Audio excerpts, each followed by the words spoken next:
Para mais uma transmissão de uma palestra do grupo Rita de Cássia. Vamos iniciar com a nossa prece, pedindo a Jesus que nos envolva com as melhores vibrações dos seus trabalhadores, agradecendo a presença de todos os espíritos amigos que sempre nos acompanham, agradecendo a Maria de Nazaré a licença para estarmos em sua casa, que possamos, Senhor, aproveitar o estudo que Monique vai nos trazer no dia de hoje, que possamos estar atentos a essas palavras enriquecedoras que nos trarão tanto bem. Obrigada, Senhor. Envolva a nossa amiga Monique Nogueira nas melhores vibrações para que ela nos traga o resultado dos seus estudos. Graças a Deus.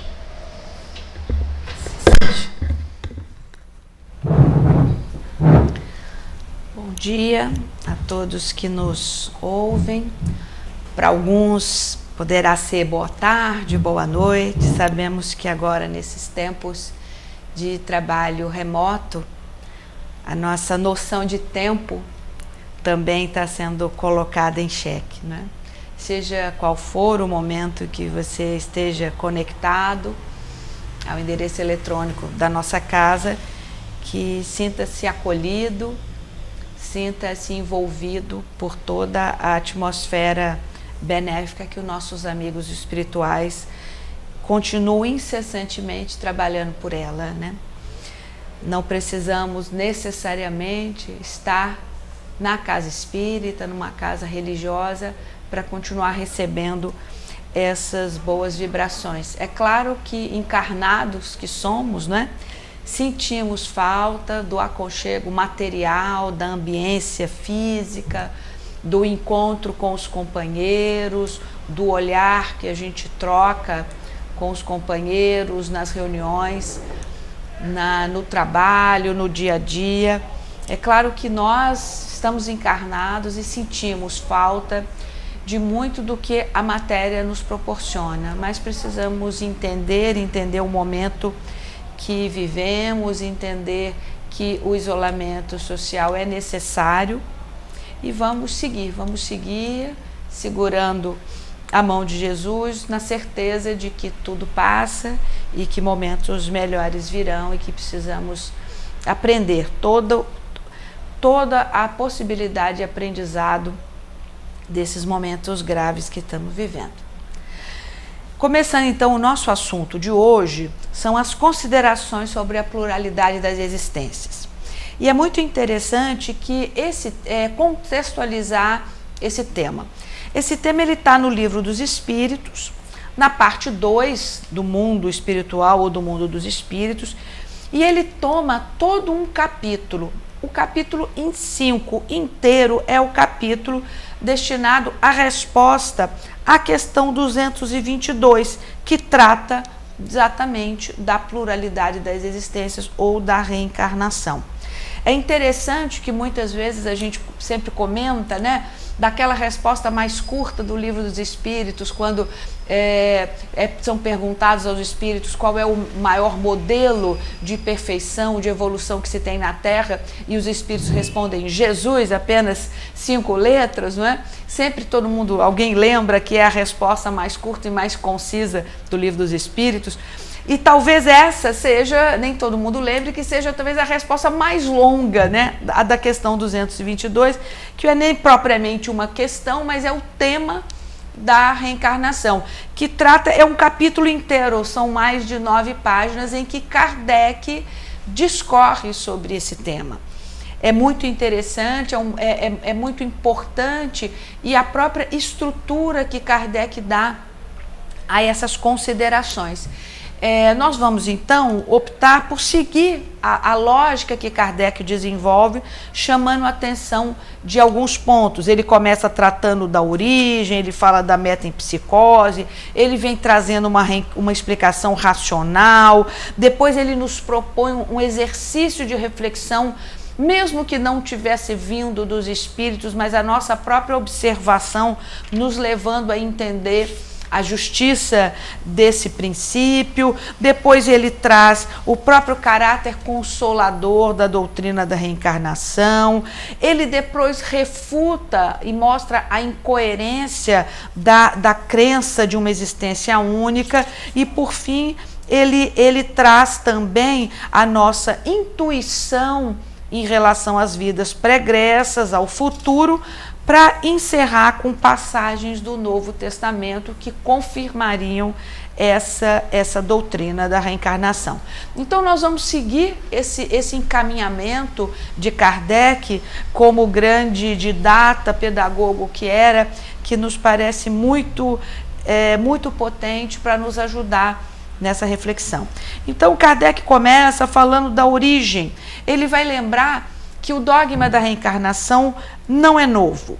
Foi ressuscitado por Pitágoras, mas ele já está presente numa série de outras civilizações, desde a mais remota antiguidade, principalmente no Oriente. Algumas pessoas estranham que Kardec comece falando o dogma da reencarnação, e a gente precisa lembrar que o conceito, a palavra dogma, ela em si, ela quer dizer base, não é? Estrutura basilar de alguma crença ou movimento, não é? É que na nossa língua portuguesa, muitas vezes o dogma foi recebendo um caráter pejorativo, né? Quando se fala de uma postura dogmática no sentido de uma postura inflexível, de uma postura sectária. Mas isso foi um valor agregado que foi sendo dado a esse conceito, que claramente não era esse na época de Kardec. Então, quando Kardec reafirma o dogma da reencarnação, ele está falando aquilo que é um pilar da doutrina dos espíritos. De fato, sem a crença na reencarnação, toda a estrutura lógica do espiritismo se desfaz, não é?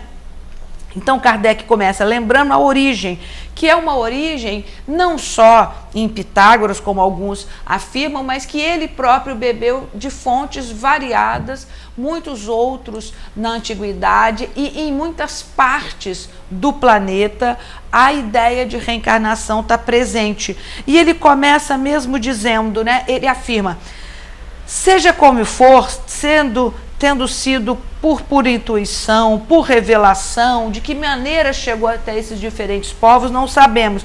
Mas ele afirma: mas seja como for, uma ideia não atravessa os séculos e nem é aceita pelas inteligências de escola se não contiver algo de sério, né? Kardec começa com essa constatação, uma ideia que está presente em várias partes do planeta, desde dos mais remotos tempos, e que é assumida por baluartes e por inteligências ou por pessoas destacadas, tem que ter algum fundamento, senão ela não chegaria até nós, né?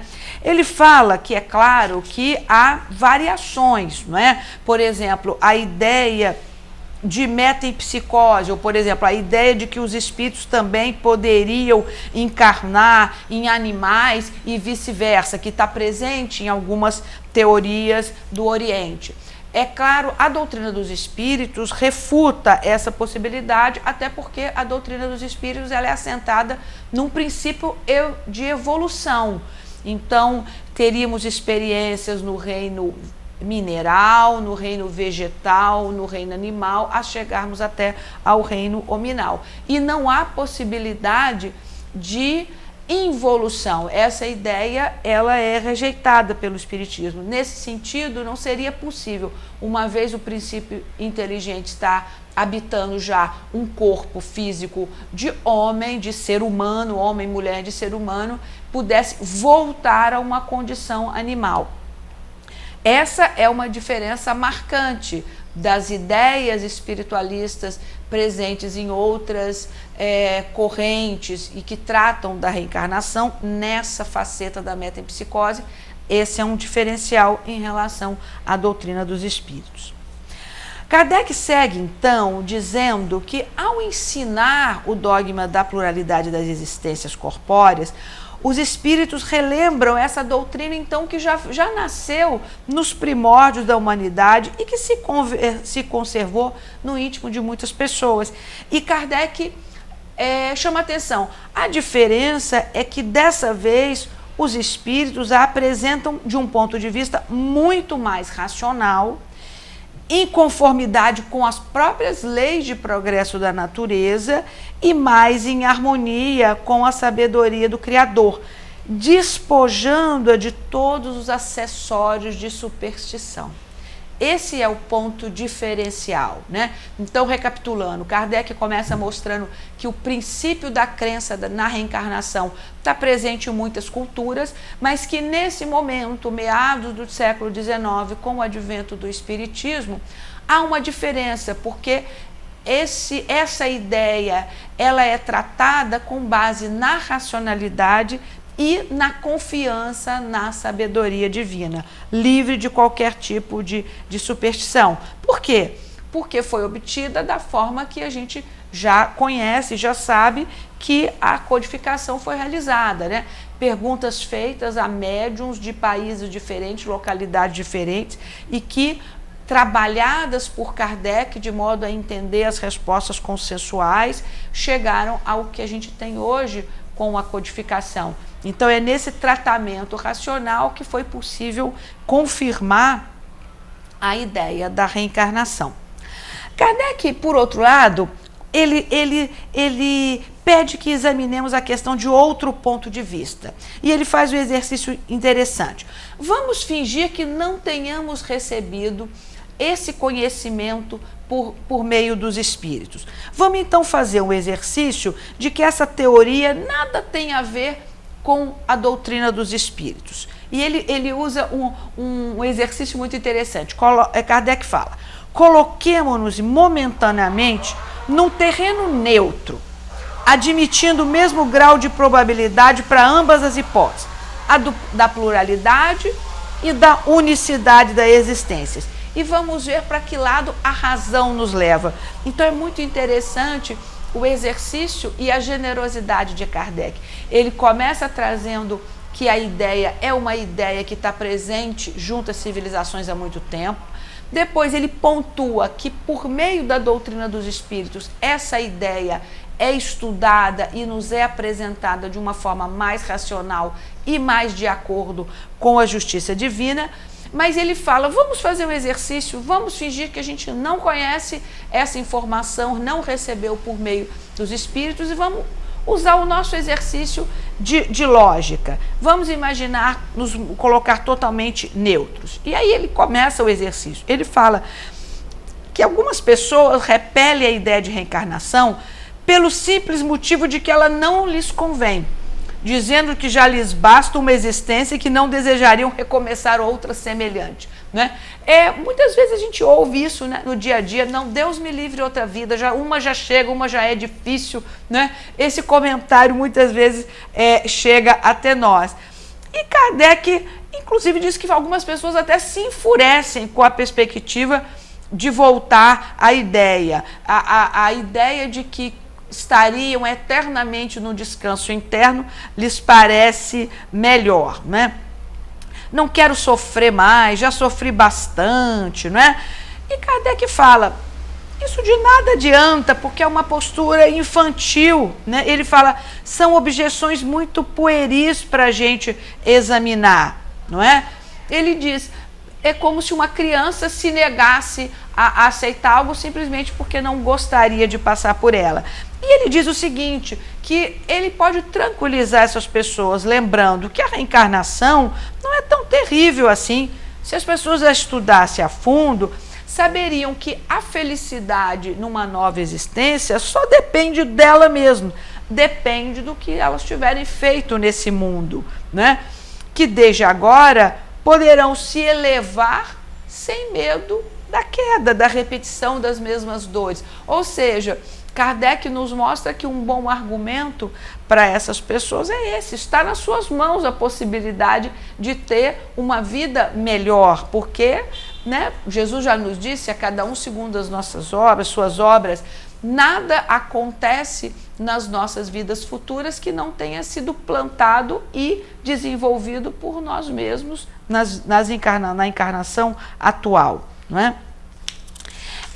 Kardec continua então, não é?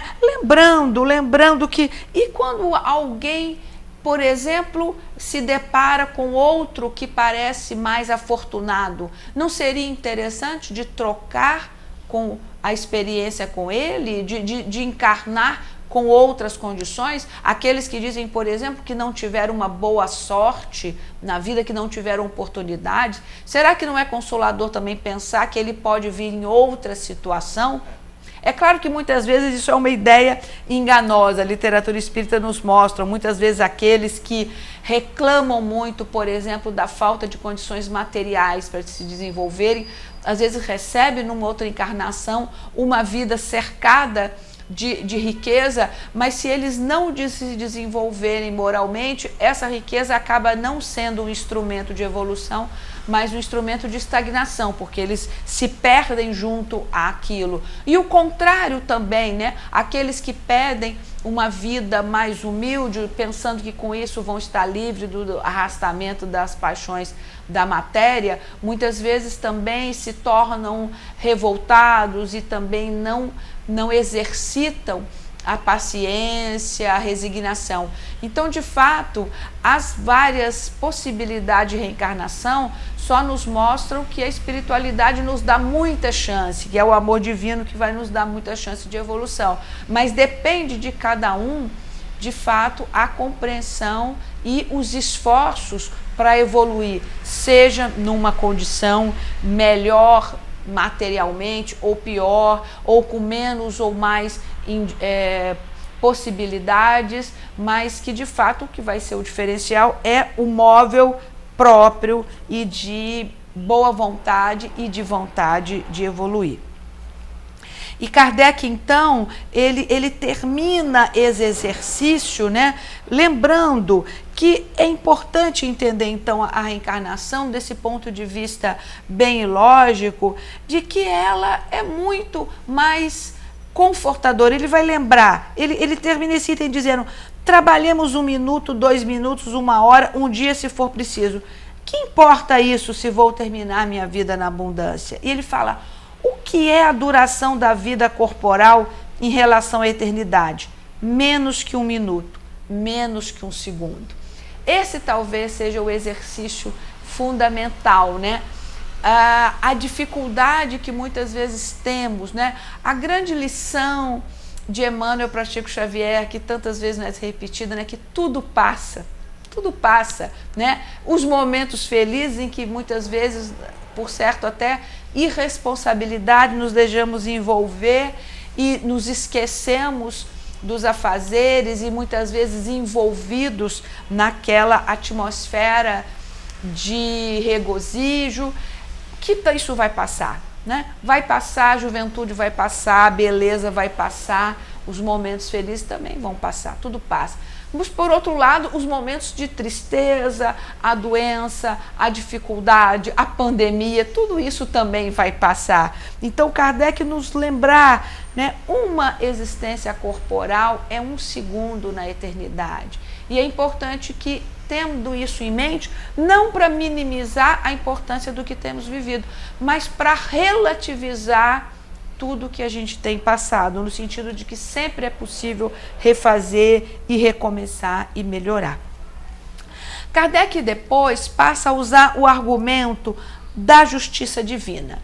E ele lembra: temos ouvido o seguinte raciocínio: Deus, que é soberanamente bom, não pode impor ao homem a obrigação de recomeçar uma série de misérias e tribulações. Isso muitas vezes da parte de quem não acredita em reencarnação. E aí Kardec se contrapõe: seria então porventura mais bondoso Deus ao condenar o homem a sofrer perpetuamente em razão de alguns erros momentâneos do que lhe conceder os meios de reparar suas faltas? Não é? É porque muitas vezes quando a pessoa rejeita a ideia de reencarnação, é porque no íntimo ela está achando que ela vai diretamente para aquela ideia do paraíso, né? Ficar recostado na nuvem. Estou fazendo aqui a brincadeira com as alegorias, mas é que muitas vezes esse que rejeita a possibilidade de reencarnação, ele pensa logo na situação do bem-aventurado. Mas a gente precisa lembrar que a teoria da vida única, da unicidade da existência, tem o outro lado também, né? Para aquele que vai estar condenado eternamente às penas e provações. Será que isso faz sentido com a justiça divina? Kardec lembra, será que seria bondoso da parte do Criador condenar alguém eternamente, às penas eternas, pelos erros de uma única vida, essa vida que pode ser um segundo na eternidade, não é? Erros muitas vezes movimentados pela ignorância, não necessariamente pela maldade, pela iniquidade, mas pela ignorância, pela fraqueza. Qual pai não daria outra chance para o seu filho que erra por falta de conhecimento, por fragilidade? Se um pai terreno faria isso, o que dirá o nosso Criador, que é infinitamente bom, né? E aí Kardec traz um exemplo, e ele conta uma pequena história e faz uma analogia. Eu vou ler. Ele diz: 2 fabricantes tinham cada qual um operário que poderia aspirar a se tornar sócio do respectivo patrão. Aconteceu que esses 2 operários, certa vez, empregaram muito mal o seu dia, merecendo ambos ser despedidos. Um dos fabricantes despediu seu empregado, apesar das suas súplicas, e este, não tendo encontrado trabalho, morreu na miséria. O outro disse ao o outro empregador: perdeste um dia e por isso me deves uma compensação. Fizeste mal o trabalho e me deves uma reparação. Eu te permito recomeçá-lo. Trata de executá-lo bem e eu te conservarei e poderás continuar aspirando à posição superior que te prometi. Então Kardec coloca essa história, né? Talvez inspirado nas próprias parábolas de Jesus, né? Ele traz uma história, assim como Jesus trazia suas parábolas representadas no cotidiano daquela população galileia, aquela população da Palestina no século I, ligada à terra. Muitas das parábolas de Jesus falavam de semeadura, de lavoura, de colheita, não é? Kardec traz aqui, em meados do século XIX, a Revolução Industrial já pujante, ele coloca um exemplo de 2 fabricantes que tinham 2 operários e que poderiam ascender a chegar a ser sócios dos próprios fabricantes. Ele diz que passa um dia que nenhum dos 2 trabalha, nenhum dos 2 cumpre as suas obrigações. O primeiro fabricante, de imediato, diz a ele: você não cumpriu o seu papel, você não merece a confiança, você está despedido. E ele, não encontrando mais trabalho, morreu na miséria. O outro diz e lembra ao seu operário: você não usou bem o seu dia, você não trabalhou bem, você me decepcionou, eu mereço uma reparação, mas eu vou lhe dar a chance de trabalhar mais e de recuperar o que você fez e continuar sonhando com um dia poder vir a ser meu sócio. E aí Kardec faz como faria Jesus, né? Quando Jesus pergunta: quem te pareceu o próximo, né? Quando ele conta a parábola do samaritano, por exemplo, né? E que o fariseu pergunta sobre quem é o próximo. Quando ele acaba de contar, ele pergunta ao fariseu: quem te pareceu o próximo? Kardec faz a mesma coisa, ele acaba de contar essa história e ele diz: será preciso perguntar qual dos 2 fabricantes foi mais humano? Aquele que demitiu e o operário morreu na miséria, ou aquele que deu a chance do operário se reparar? Ele fala: Deus, que é a própria clemência, seria mais inexorável do que o homem? Não é? Isso parece muito lógico, né? E Kardec continua: a ideia que o nosso destino está fixado para sempre, em razão de alguns anos, ainda mesmo quando não dependeu de nós alcançarmos a perfeição na Terra, tem qualquer coisa de pungente. E aí ele completa trazendo o caráter consolador da reencarnação. Ele diz: ao passo que a ideia oposta, a da pluralidade das existências, é eminentemente consoladora. Ela nos deixa a esperança. E aí Kardec toca magistralmente, né, naquilo que faz, inclusive, a doutrina dos espíritos ser conhecida, né? Todo mundo já ouviu a expressão, o espiritismo, a doutrina consoladora. Consoladora nesse sentido, né? Porque a gente compreende que tudo passa e a gente compreende que a gente tem a chance de recomeçar, que nossos erros podem deixar de ser simples erros e simples atos de condenação para se tornarem peças de aprendizado, instrumento de aprendizado, instrumento de melhoria.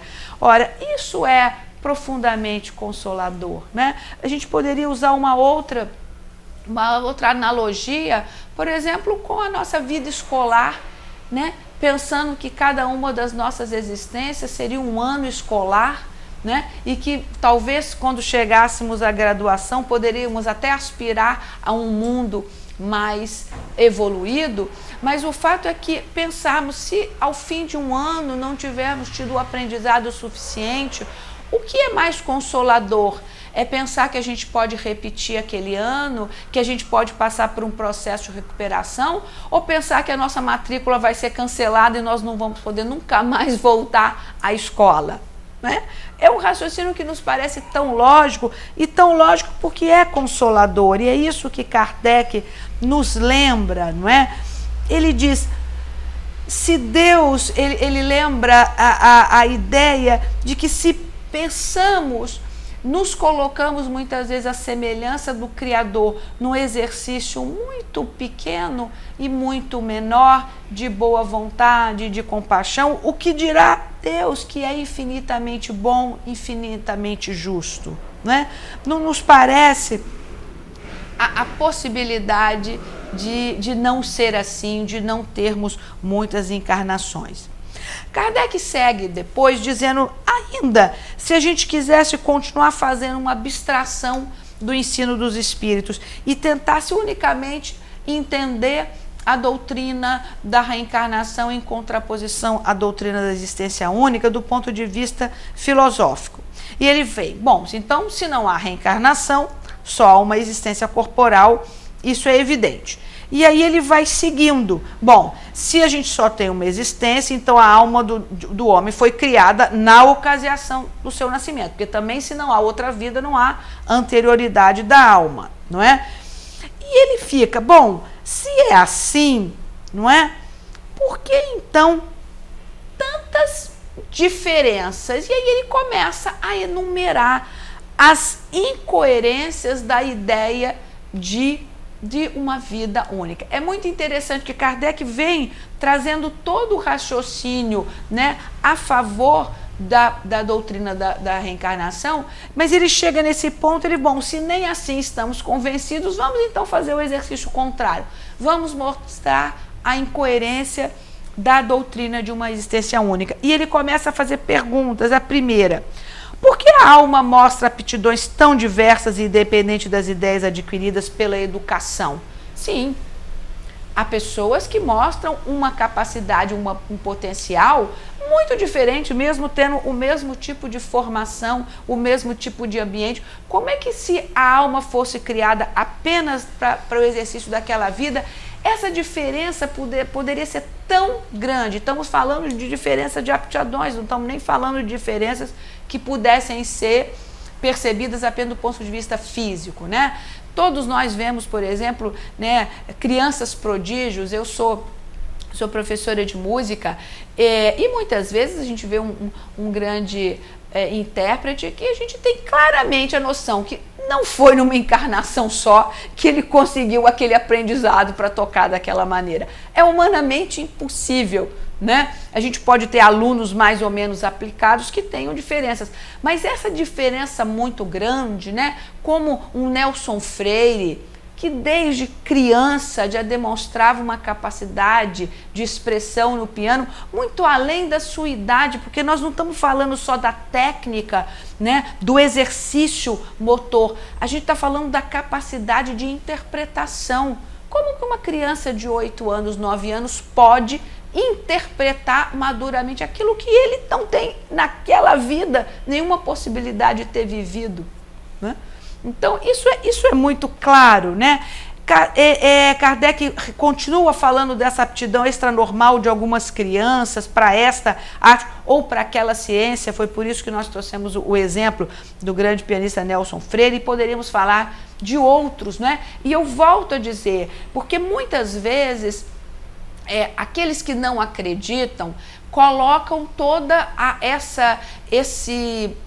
razão desse sucesso no ponto de vista físico e vão falar de uma capacidade muscular, de capacidades cerebrais. Tudo isso, gente, poderia explicar o desenvolvimento técnico, poderia explicar a performance técnica, mas e a maturidade na interpretação? Porque música não é só técnica, não é um datilógrafo do teclado, né? Para usar esse exemplo que Kardec trouxe aqui da aptidão das crianças prodígio, né? Há uma maturidade, há uma compreensão dos fraseados da música, do sentimento. Como que uma criança tão pequena, ela não viveu nada, ela não tem experiência de vida para fazer aquela peça soar tão sombria ou tão feliz, né? No canto, por exemplo, né? Como jovens ainda que mal começaram a sua vida conseguem na ópera, conseguem às vezes no teatro musical colocar tanto sentimento de experiências que estão absolutamente longe da sua encarnação atual, se não for pela explicação de que eles têm armazenado na sua bagagem espiritual toda essa gama de sentimentos, não é? Ele fala também por que alguns têm ideias inatas e outros não. A questão dos grandes cientistas, né? O trabalho que muitas vezes é feito, por que alguns trazem uma intuição mais viva de determinados caminhos, né? Por que certos homens, independentemente da educação, são mais adiantados do que outros? Isso a gente vê todo dia, né? Porque há a própria diferença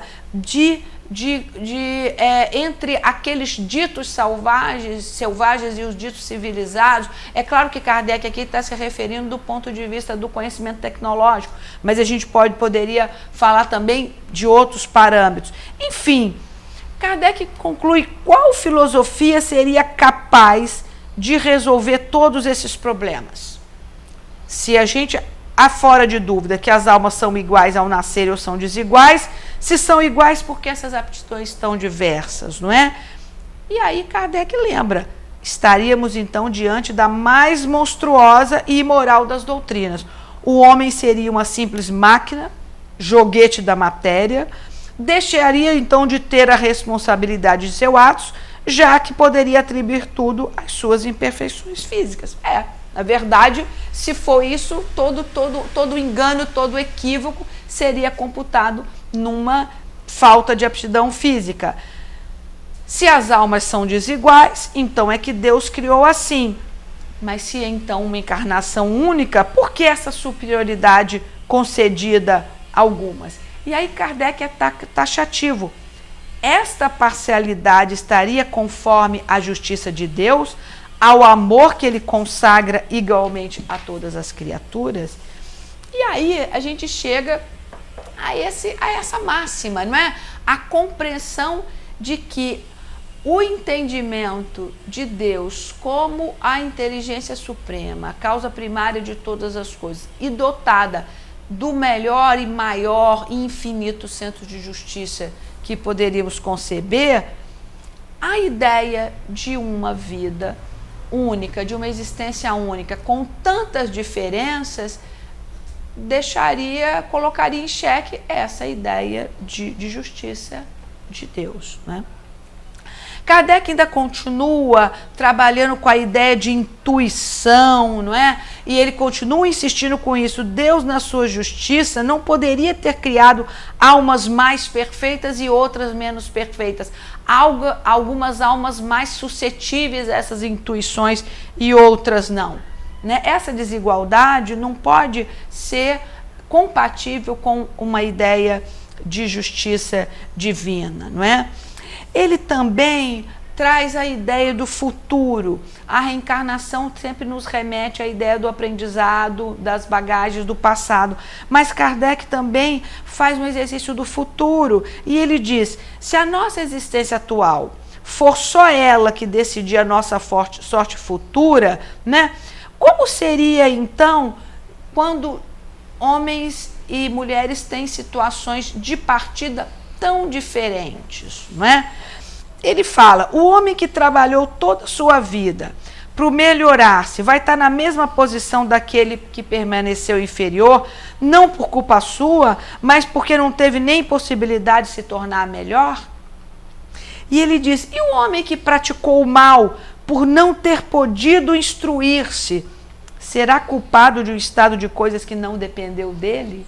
Veja bem, Kardec vai trazendo uma série de situações de pensando no futuro. Então, o futuro daquele que pensa numa existência única, basicamente não há futuro a não ser pensar na espera de uma condição eterna.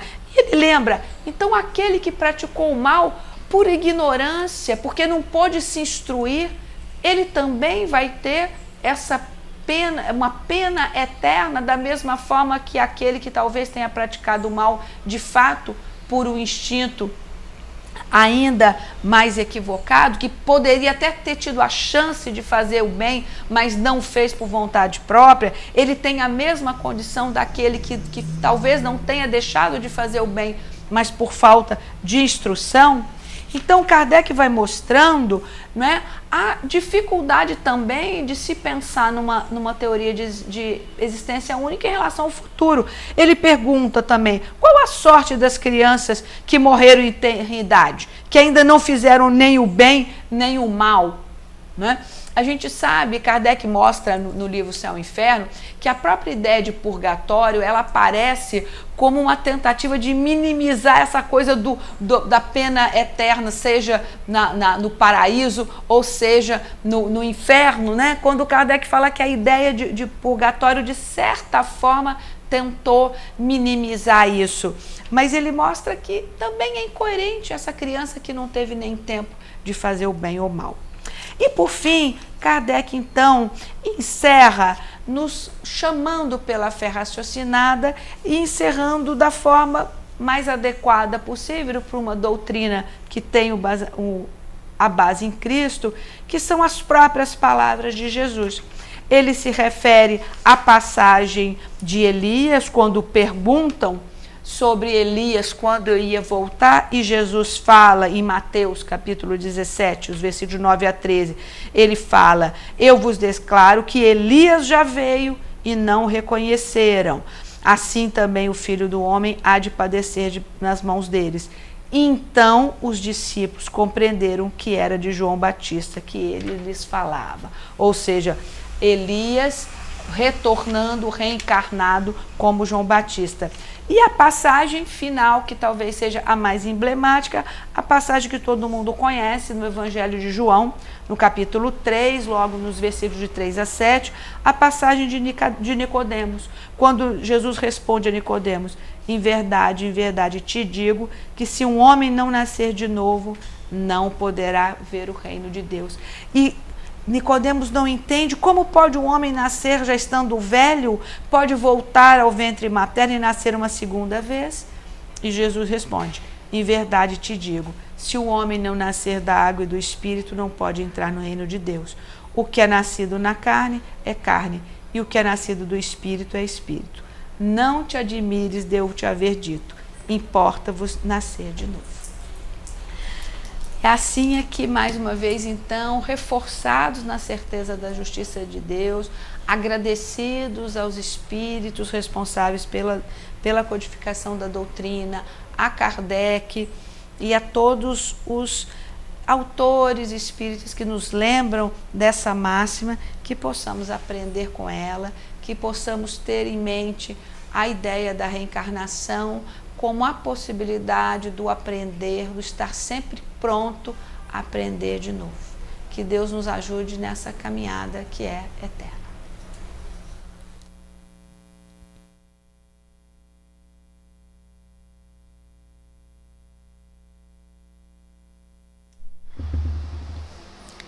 Obrigada, Monique, como sempre nos trazendo suas melhores ideias, né? Como excelente professora que é, né? Tem esse jeitinho tão didático de nos trazer essas palavras que Kardec nos ajudou a compilar.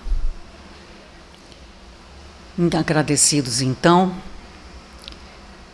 vamos fazer uma oração a Jesus, sempre agradecidos, Senhor, por seu exemplo, seu modelo,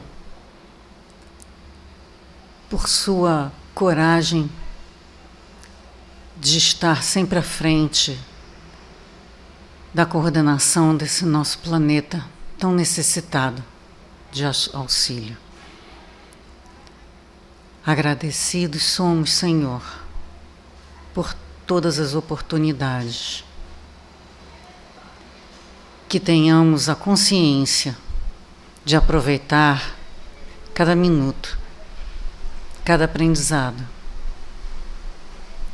Que possamos, Senhor, aproveitar desse amor que os amigos espirituais nos trazem sempre, por sua companhia, por todas as boas vibrações, que tenhamos nossos corações sempre abertos para todo esse amor que nos é trazido a cada minuto. Obrigada, Mãe, querida Mãe Maria de Nazaré, que nos acolhe sempre, aos trabalhadores incansáveis de nossa casa, e agradecidos que somos, Deus, querido Pai, pedimos licença para encerrar o estudo de hoje. Graças a Deus.